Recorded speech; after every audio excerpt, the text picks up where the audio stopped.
नमस्कार, मी पूजा. टॉक टाइममध्ये आपल्या सगळ्यांचं मनपूर्वक स्वागत. आजचा आपला विषय आहे सौर ऊर्जा काळाची गरज आणि याच विषयावर आज आपल्याला मार्गदर्शन करणार आहेत संजय देवगुंडे आणि संदीप निंबाळकर सर. सगळ्यात आधी मी तुम्हाला त्यांच्या सिस्टीमची आणि त्यांच्या कंपनीची त्याचप्रमाणे त्यांची थोडक्यात ओळख करून देते.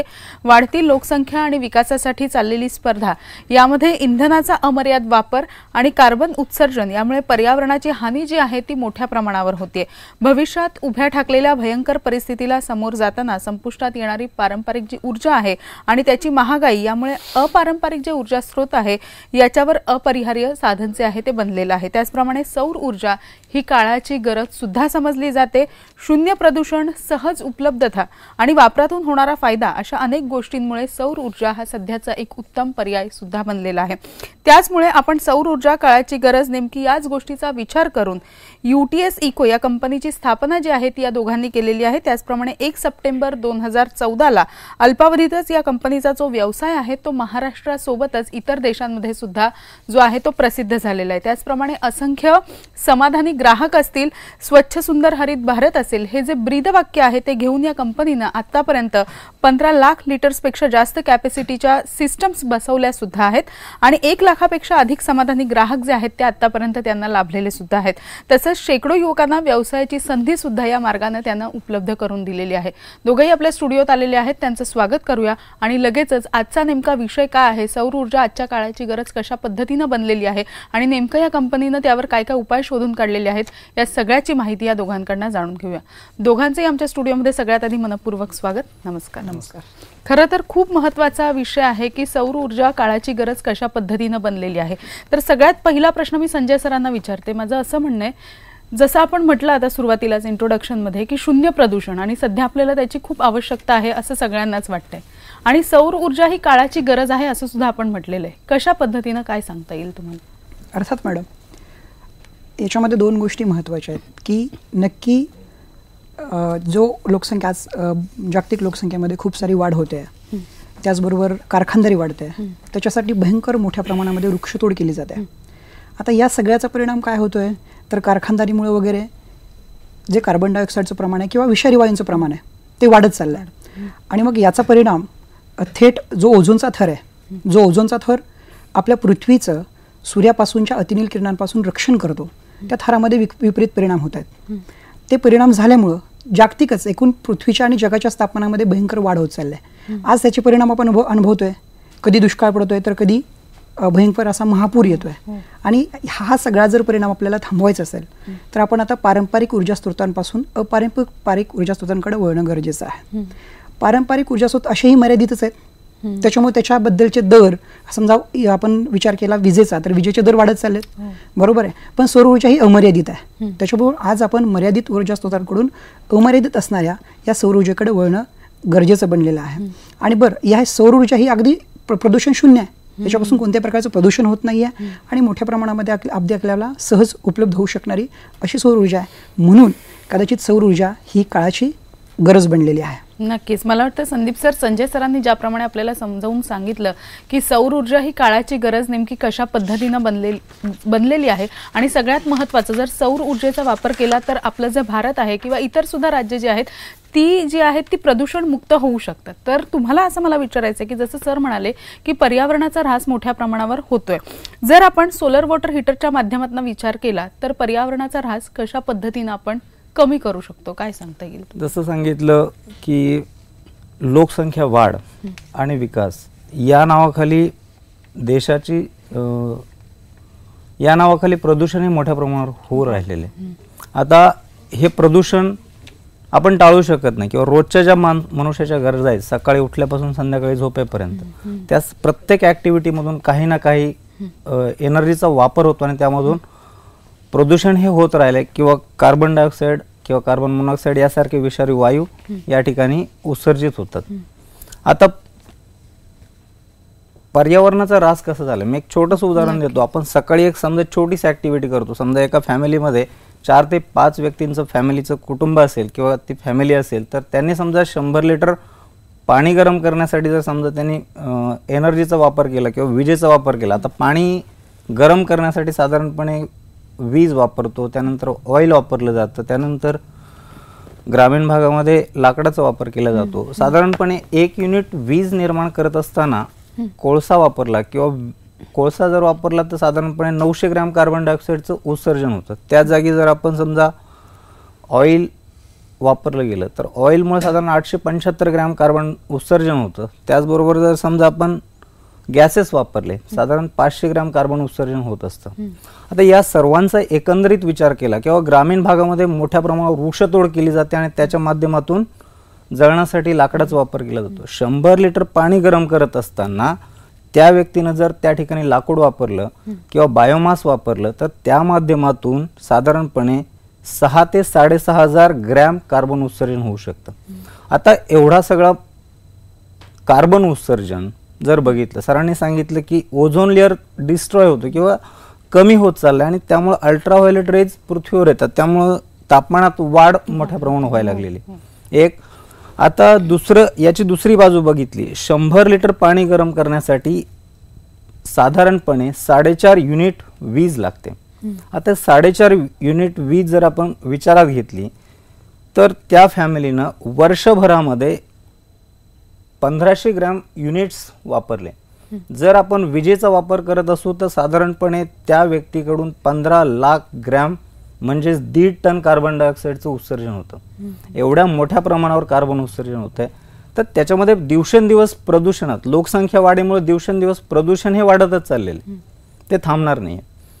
आता याची दुसरी बाजू म्हणजे झाडं कार्बन डायऑक्साईड शोषून घेतात दिवसा आणि रात्री तो बाहेर सोडतात. तर दिवसा काय होतं, ऑक्सिजन रिलीज केला जातो, रात्री तो घेतला जातो. याचं ॲव्हरेज बॅलन्स काय तर 15,000 ग्रॅम कार्बन डायऑक्साईड एका वर्षामध्ये एक चांगलं वाढलेलं झाड हे शोषून घेतं.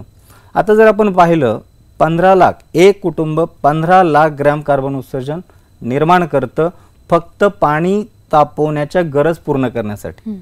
एक झाड 15,000 शोषून घेतं म्हणजे साधारणपणे एका व्यक्तीकडून निर्माण झालेला कार्बन डायऑक्साईड शोषून घेण्यासाठी साधारणपणे 100 झाडं लागू शकतात. आता जर आपण झाडं लावू शकत नाही, जगू शकत नाही, याच्यासाठी बरेचसे लिमिटेशन्स आहेत. वेळेची लिमिटेशन्स, पाण्याची लिमिटेशन्स, जागेची लिमिट. पण जर त्या व्यक्तीनं एक सोलर सिस्टीम बसवली आपल्या स्वतःची गरज कंप्लीट करण्यासाठी तर त्या व्यक्तीकडनं 100 झाडं लावल्यासारखं होईल एक. आणि जर सोलर वॉटर हीटर बसवल्यामुळं एवढा निसर्गाचा फायदा होत असेल तर आपण घरात वापरले गेलेल्या प्रत्येक उपकरण जर आपण सोलर एनर्जीवरती केली तर याचा निसर्गाला किती मोठा फायदा होईल आपण सगळ्यांना माहीत पडेल. आणि जे मर्यादित स्रोत आहेत हे कधी ना कधी संपणार आहेत. त्यांची वाढती महागाई या सर्वांचा विचार करून आपण सोलर एनर्जी ही काळाची गरज म्हणून आपण सोलर एनर्जी पर्यायी ऊर्जा स्रोत, अमर्याद ऊर्जा स्रोत म्हणून आपण त्याचा सर्वांनी वापर केला पाहिजे. नक्कीच नक्कीच. मला वाटतं संजय सर, संदीप सरांनी इतक्या छान पद्धतीनं समजावून सांगितलं की एका फॅमिलीमधून किती कार्बन डायऑक्साईड उत्पन्न होतो आणि त्यामुळे किती मोठ्या प्रमाणावर पर्यावरणाचा ऱ्हास होऊ शकतो आणि त्यामुळे सर्वसामान्य जनतेला किंवा आपल्याला या सगळ्याचा किती मोठा फटका बसू शकतो. आणि जसं मी सुरुवातीला इंट्रोडक्शनमध्ये म्हटलं की आपली जी कंपनी आहे ती सध्या जी वाढती बेरोजगारी आहे त्याला सुद्धा कमी करण्यासाठी कुठेतरी प्रयत्न करते. नेमका हा काय प्रयत्न आहे आणि बेरोजगारी कमी करण्यासाठी आपल्या कंपनीचं नेमकं उद्दिष्ट काय आहे हे प्रेक्षकांना कळणं खूप गरजेचं आहे. काय सांगता येईल तुम्हाला? नक्कीच मॅडम. विषय असा आहे की ज्या पद्धतीने लोकसंख्येमध्ये वाढ होत आहे, आज प्रत्येकाला आपल्या बेसिक नीड कंप्लीट करण्यासाठी काही ना काही काम करणं गरजेचं आहे. आता सध्याची मार्केटची परिस्थिती बघता असणारे जॉब आणि बाहेर पडणाऱ्यांची संख्या हे खूप विसंगत आहे. त्याच्यामुळे बेरोजगारीमध्ये वाढ होत चाललेली आहे. आता आमच्या कंपनीच्या माध्यमातून काय केलं जातं तर या किंवा सोलर एनर्जीच्या किंवा सोलरचे जे व्यवसाय आहेत, सौर ऊर्जेचे जे व्यवसाय आहेत त्याच्यामध्ये तर वेगवेगळ्या प्रकारचे जॉबचे किंवा वेगवेगळ्या प्रकारच्या नोकरींची संधी निर्माण झाल्या. याच्यामध्ये मग सर्व्हिस इंजिनियर असतील किंवा प्लंबर असतील, जे फाउंडेशन वर्क करतात ते काम करणारे वर्कर असतील, या सगळ्याच लोकांना याच्यामध्ये संधी निर्माण झाल्या. पण तर राहतो विषय असा कसा की आपण नक्की कोणतं काम करायचं यातलं, तर प्रत्येकानं आपल्याला ज्याचं नॉलेज आहे त्याचा परिपूर्ण अभ्यास करून जर या क्षेत्रामध्ये रोजगार निर्मितीसाठी प्रयत्न केला किंवा रोजगार मिळवण्यासाठी प्रयत्न केला तर निश्चितपणे या क्षेत्रामध्ये अशा लोकांना निश्चितपणे रोजगार मिळू शकेल. आणि त्यासाठी काही शिक्षणाची कोणती अट नाही आहे. म्हणजे प्लंबिंगचं वर्क करण्याला काही शिक्षणाची कोणती अट असणार नाही आहे, किंवा कोणतं फाउंडेशन वर्क करण्याला कोणती पण शिक्षणाची अट असण्याची गरज नाही आहे. ते कुणीही काम करू शकतात. आणि आमच्याकडे व्यवसायसुद्धा अमर्याद संधी निर्माण झालेल्या आहेत. म्हणजे जसं मी सांगितलं की सौर ऊर्जा ही अमर्याद आहे, तसे या क्षेत्रामध्ये अगदी व्यवसायाच्या सुद्धा अमर्याद संधी निर्माण झालेल्या आहेत. नक्कीच. मला वाटतं संजय सरांनी, संदीप सर ज्याप्रमाणे सांगितलं की व्यवसायाच्या संधी तुमच्या या सगळ्या रोजगारामध्ये खूप मोठ्या प्रमाणावर उपलब्ध झालेल्या आहेत, कशा पद्धतीने झालेल्या आहेत त्यासुद्धा सांगितलं त्यांनी. पण तुम्ही काय आणखीन सविस्तर सांगू शकतात, नेमके असे काय रोजगार आहेत जे प्रत्येकजण करू शकतं, किंवा बेरोजगारी इतकी वाढली आहे, कंपनीच्या माध्यमातून आपण ही बेरोजगारी जी आहे ती कशा पद्धतीने टाळू शकतो? लोकसंख्या वाढ, परत मुद्दे येतात लोकसंख्या वाढ आणि विकास. यामध्ये प्रत्येक व्यक्तीला आपल्या दैनंदिन गरजा पूर्ण करण्यासाठी व्यवसाय किंवा रोजगाराची गरज आहे. आपण बघतोच दिवसेंदिवस म्हणजे शिक्षण 10वी पासून पदव्युत्तर आणि म्हणजे ग्रॅज्युएट आणि पोस्ट ग्रॅज्युएट अशा, किंवा इंजिनियर असतील, अशा बऱ्याच मोठ्या प्रमाणावर आपल्याकडे बेरोजगारी बघायला मिळते. आमच्याकडे प्रत्येक व्यक्तीला संधी आहे, व्यवसायाची संधी आहे. म्हणजे काम करणाऱ्या प्रत्येकाला व्यवसायाची संधी आहे. कारण आम्ही त्या व्यक्तीला पूर्ण प्रशिक्षण, व्यवसायासंदर्भातलं पूर्ण प्रशिक्षण देऊन त्याला तो व्यवसाय करायचा कसा, आता याची गरज निर्माण का आहे. म्हणजे सोलर एनर्जीचं महत्त्व मी तुम्हाला सांगितलं, खूप मोठ्या प्रमाणावर याची गरज आहे. आता हे काम मास कम्युनिटीमध्ये झालं पाहिजे, तर यासाठी किंवा मॅक्झिमम लोकांना याचा फायदा, खरंच ती गरजेची वस्तू आहे आणि त्याचा फायदा हा मॅक्झिमम लोकांना झाला पाहिजे.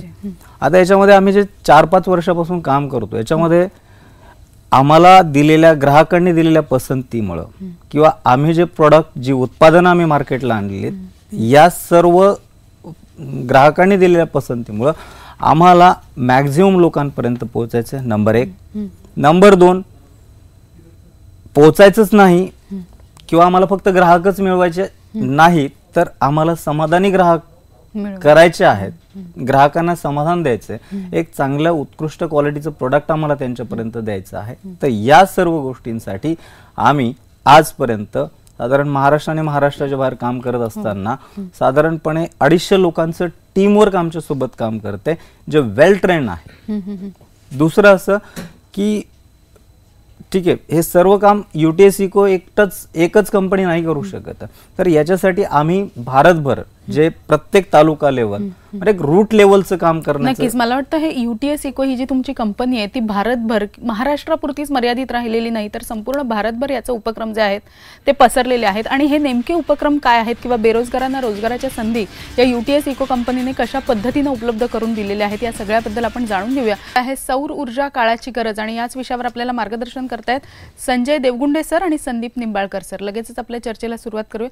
संदीप सर, ब्रेकवर जाण्यापूर्वी ज्याप्रमाणे तुम्ही म्हणाला होतात की तुमची जी कंपनी आहे UTS इको हिनं कशा पद्धतीनं महाराष्ट्रातच नव्हे तर संपूर्ण भारतभर कशा पद्धतीनं बेरोजगारांना रोजगाराच्या संधी ज्या आहेत त्या उपलब्ध करून दिलेल्या आहेत, काय सांगू शकता आणखीन त्याबद्दल? की या प्रोडक्टची गरज वाढत चाललेली आहे, किंवा याचं महत्त्व ओळखून या ठिकाणी बऱ्याच युवकांचा कल वाढलेला आहे की यामध्ये व्यवसाय करायचा. मागणी आणि पुरवठा, ग्राहकांना उत्तम सेवा आणि उत्पादन, क्वालिटी उत्पादन देण्यासाठी आम्ही नेहमीच काम करत असतो. महाराष्ट्रामध्ये साधारणपणे तालुका स्तरावरती रूट लेवलचं काम करत असताना 250 डीलर लोकांचं टीम आमच्यासोबत काम करते, आणि भविष्यामध्ये आपला खारीचा वाटा म्हणून आपण एक 10 ते 15 हजार लोकांना रोजगार किंवा व्यवसायाच्या सुवर्ण संधी उपलब्ध करून देण्याचं काम आणि ग्राहकांना बेस्ट क्वालिटी आणि सर्व्हिस देण्याचं काम या माध्यमातून आपण करणार आहोत.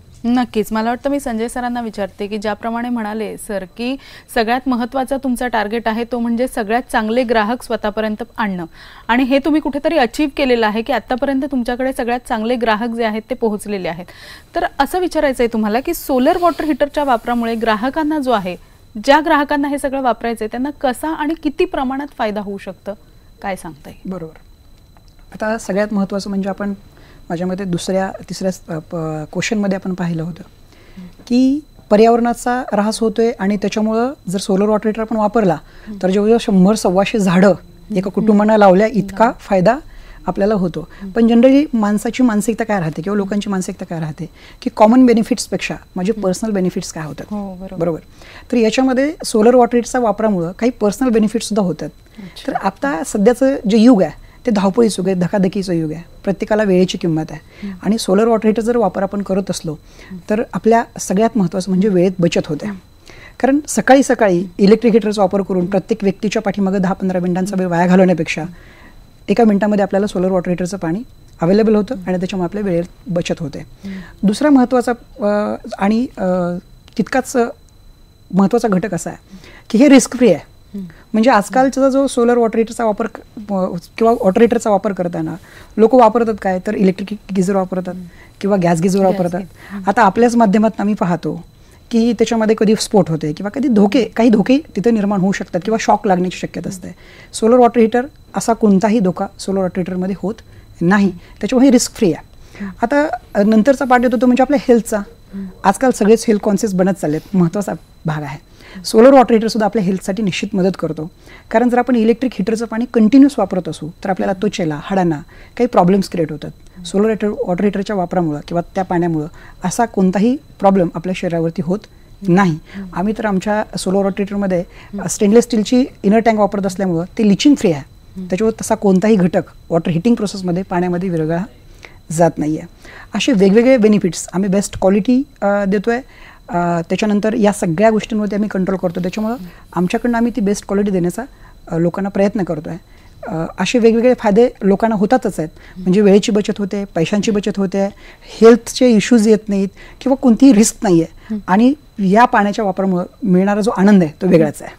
नक्कीच. मला वाटतं ही जी तुमची कंपनी आहे UTS इको कंपनी ही इतकी ग्राहकांपर्यंत पोहोचलेली आहे. प्रत्येक ग्राहक तुमच्याकडे येणारा या सगळ्यासाठी समाधानी आहे. तो समाधानी कशा पद्धतीने आहे, तुमच्या कंपनीची क्वालिटी नेमकी काय आहे, ती कशा पद्धतीने तुम्ही मेंटेन करताय, या सगळ्या विषयावर आपण अजून सविस्तर जाणून घेऊ. आहे सौर ऊर्जा काळाची गरज आणि याच विषयावर आपल्याला मार्गदर्शन करतायत संजय देवगुंडे सर आणि संदीप निंबाळकर सर. लगेच चर्चेला सुरुवात करूया. सर, ब्रेकवर जाण्यापूर्वी जसं मी म्हटलं होतं की UTS इको कंपनीच्या कडे येणारे प्रत्येक ग्राहक जे आहेत ते समाधानी आहेत आणि आजपर्यंत बरेच ग्राहक समाधानी होऊन सुद्धा परतलेले आहेत. काय सांगता येईल, क्वालिटी आणि सर्व्हिस ही खूप महत्त्वाची गोष्ट असते ग्राहकांसाठी, कशा पद्धतीनं मेंटेन करताय तुम्ही हे सगळं?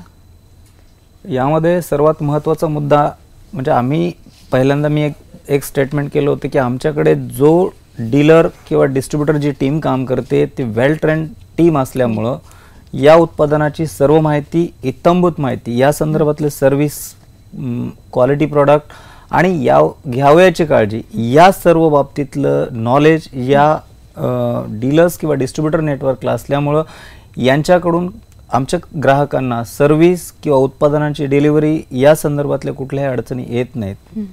आणि त्यातली दुसरी गोष्ट म्हणजे आम्ही जे निर्माण केलेली उत्पादनं आहेत उत्कृष्ट क्वालिटी. त्याच्यामध्ये बेसिक गोष्ट सांगायची असेल तर पूर्णपणे प्रोडक्ट सिस्टीमला आम्ही 7 वर्ष गॅरंटी देतो. त्यामध्ये 2 गोष्टी आहेत. एक तर त्यामध्ये वापरले गेलेले असिस्टंट टँक, जो की असिस्टंट टँक एक स्मॉल टँक तुम्हाला दिसेल, तो टँक जो आहे तो ॲज अ एअर व्हेंट म्हणून काम करतो. त्यामध्ये प्लंबिंगची कॉस्ट कस्टमरची वाचते. दुसरी गोष्ट शेवटच्या माणसापर्यंत किंवा लास्ट पर्सनपर्यंत त्यांना त्या ठिकाणी गरम पाण्याची उपलब्धता होते. असे काही फीचर्स असल्यामुळे किंवा बेस्ट सर्व्हिस आणि क्वालिटी आम्ही मेंटेन केल्यामुळे ग्राहकांची पसंती दिवसेंदिवस वाढत आहे. नक्कीच. ज्या पद्धतीनं सरांनी सांगितलं, मला वाटतं संजय सर, की कशा पद्धतीनं ग्राहकांची पसंती आणि कोणत्या गोष्टीमुळे नेमकी ग्राहकांची पसंती तुमच्या कंपनीकडे वाढत आहे. मात्र सगळ्यात महत्त्वाचं उद्दिष्ट जे तुमचं आहे ते मला आता म्हणायचं आहे की 26 जानेवारीला, येत्या 26 जानेवारीला 26,000 झाडं जितकी कामं करतील इतकी मोठी सोलार सिस्टीम तुम्ही उत्पन्न करण्याचा प्रयत्न करणार आहात. काय नेमकं हे आहे आणि काय उद्दिष्ट आहे, मला वाटतं लोकांना कळणं खूप गरजेचं आहे याबद्दल. निश्चितच. काय आहे ना की आपण स्वतंत्र झालो, प्रजासत्ताकही झालो, आपण आता काहीतरी उत्तरदायित्व लागतो या सगळ्या गोष्टींचं. आज आपण पाहतोय की पर्यावरणाच्या ऱ्हासामुळे किती प्रॉब्लेम्स क्रिएट झाल्यात. आम्ही हा कंपनीच्या माध्यमातून आमच्या डीलर्स, डिस्ट्रीब्युटर्स आणि जे आत्तापर्यंतचे समाधानी ग्राहक आहेत त्यांच्या सहकार्यानं आम्ही एक कॅम्पेन हातात घेतला जे महाराष्ट्र आणि महाराष्ट्राबाहेर आपण राबवतोय. तर याच्यामध्ये आपण पाहिलं की 100 लिटरच्या सोलर हीटर इतकं काम करतो जेवढे 100 झाडं काम करू शकतात. म्हणजे कार्बनचं उत्सर्जनच रोखलं तर कार्बन कंझम करण्यासाठी झाडांची आवश्यकता भासणार नाही. आणि म्हणून आम्ही 26,000 झाडं जितकं काम करतील, अर्थात 26,000 लिटरपेक्षा जास्त कॅपॅसिटीच्या सोलर सिस्टमचं इन्स्टॉलेशन पूर्ण महाराष्ट्र आणि महाराष्ट्राच्या बाहेरही एका 26 जानेवारीच्या एका दिवसात करणार आहोत आणि त्याच्यासाठी आमचं डीलर डिस्ट्रीब्युटर नेटवर्क सुद्धा बऱ्यापैकी चांगल्या पद्धतीने काम करत आहे. नक्कीच. आता सगळ्यात महत्त्वाचा प्रश्न आणि जाता जाता असं तुम्हाला विचारायचं आहे की तुमच्या कंपनीचं उद्दिष्ट तुम्ही सांगितलं, मात्र बेरोजगारांना कशा पद्धतीनं या सगळ्याकडे वळावं असं तुम्हाला वाटतं आणि आजची तरुण पिढी जी आहे तिने या सगळ्याचा वापर सगळ्यात मोठ्या प्रमाणावर कसा करून घेणं गरजेचं आहे, याबद्दलचं काय मार्गदर्शन करा? सरांनी एक मुद्दा जाता जाता राहिला की या 26 जानेवारीला 26,000 झाडं काम करतील एवढे सिस्टीम्स आम्ही लावणार आहेत. तर तुमच्या निमित्ताने तुमच्या थ्रू आम्ही आपल्या प्रेक्षकांना, नागरिकांना आम्ही आवाहन करतो की आपण या वर्षीचा प्रजासत्ताक दिन वेगळ्या पद्धतीने साजरा करूया. तसंच तुम्ही म्हणालात की नवीन व्यावसायिकांना तुम्ही काय संदेश द्याल? संदेश म्हणण्यापेक्षा प्रत्येकाला असं वाटतं की पैसा असला की व्यवसाय करता येतो, पण ते तसं नसून तुम्हाला ज्या क्षेत्रामध्ये व्यवसाय करायचा आहे त्या क्षेत्रातलं, म्हणजे सोलर क्षेत्रात जर मला व्यवसाय करायचा आहे तर त्या उत्पादनांची माहिती, त्याच्या संदर्भातले सर्व्हिस, क्वालिटी आणि फीचर्स, बेनिफिट याचं जर तुम्ही अत्यावश्यक नॉलेज घेतलं आणि ते उत्पादनं ग्राहकांपर्यंत पोहोचण्यासाठी मॅक्झिमम प्रयत्न केला तर मला वाटतं सोलर एनर्जी जेवढं त्याचं महत्त्व आहे किंवा जेवढा त्याचा फायदा आहे तो आपल्याला निश्चितपणे. नक्कीच. मला वाटतं ज्या पद्धतीनं तुम्ही आज सांगितलं की सौर ऊर्जा काळाची गरज कशा पद्धतीनं आहे आणि ही सगळ्या लोकांपर्यंत पोहोचणं किती मोठ्या प्रमाणावर गरजेचं आहे, त्याचप्रमाणे येत्या 26 जानेवारीला तुम्ही इतका मोठा उपक्रम राबवणार आहे, तुमचं उद्दिष्ट नेमकं काय आहे, याबद्दलची खूप छान माहिती तुम्ही आमच्या प्रेक्षकांना दिली. दोघांचे मनपूर्वक आभार. नमस्कार.